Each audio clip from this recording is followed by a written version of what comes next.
Good afternoon, everybody, and welcome to the Israel Brief brought to you by Lay of the Land. I'm Raylene Marks, your host, and we bring you the top stories from Israel every Monday to Thursday on this very platform. And if you are viewing this on Facebook, don't forget you can also view it on YouTube. We have a channel at the Israel Brief. If you are there and you haven't already subscribed, simply click on the subscribe button and let's help get Israel's news out to the rest of the world. But as we do every single day, let's bring you those important headlines, and we do with the update on where Israel is currently holding as far as COVID-19 is concerned. So the statistics where we are as follows. Since the start of the global pandemic, we have 17,219 confirmed cases, with 2,017 people currently infected in Israel and 287 fatalities.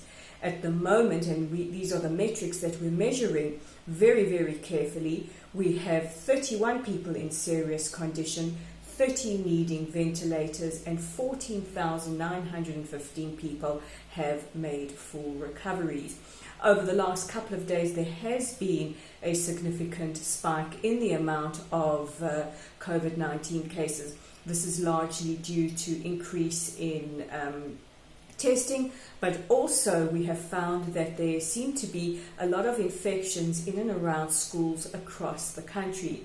In keeping with the policy of the government, these schools have been mapped out and they have been locked down, and their pupils and staff being put into quarantine. At the moment, there are about 216 pupils and staff who are infected with COVID-19. It was also reported that the Prime Minister might have to go back into Bidud. This would be the third time that Bibi would likely go into Bidud, and the reason for that is apparently one of his workers, and he won't elaborate who, has tested positive for COVID-19 and has been around the Prime Minister. So we will keep you updated on that. But also reported earlier today by Israel's Minister of Health, or Ministry of Health, rather, is that they are conducting more and more antibody tests, and it is estimated that at least 200,000 Israelis have already had COVID-19. And it will be interesting to see as the weeks progress and as we have more knowledge and more tests are conducted, what the stats are like. In other news, U.S. Secretary of State Mike Pompeo announced earlier today that the United States will be taking action against the International Criminal Court to prevent American and Israeli officials from having to sit at the court in The Hague at some time.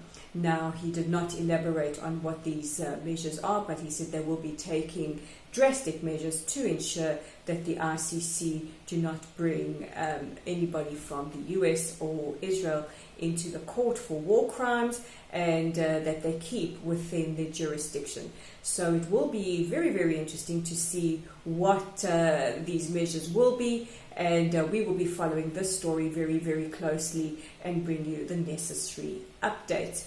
And in our final story, since the start of COVID-19, there has been an escalation in the amount of domestic abuse, not just here in Israel, but around the world as well, as families are under lockdown together, as the economic crisis around the world brings with it a lot of uncertainty, and very, very often the victims of this are members of our families. In Israel, at least 11 women have been murdered since the start of the year in gender-based violence. Now, last night, thousands of Israelis took to the park in Tel Aviv to protest the rise in domestic violence and the rise in gender-based violence, and also to call on the welfare ministry in the government to please finally allocate the 250 million shekels that they have set aside to combat domestic violence. And people demanded that this budget be allocated as soon as possible to the necessary organizations that do the work in helping to combat domestic violence, but also to rehabilitate victims of domestic violence. And we hope that budget will be allocated soonest.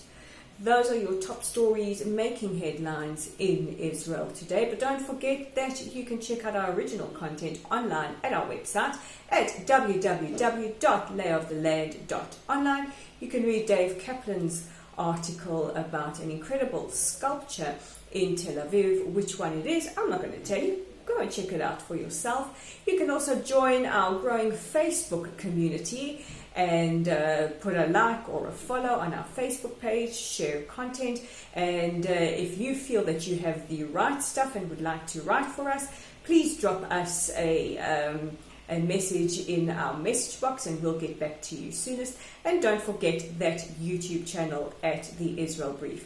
So with today's edition of The Israel Brief, I'm Rolene Marks, wishing you all a safe and healthy Tuesday, and we'll chat again tomorrow.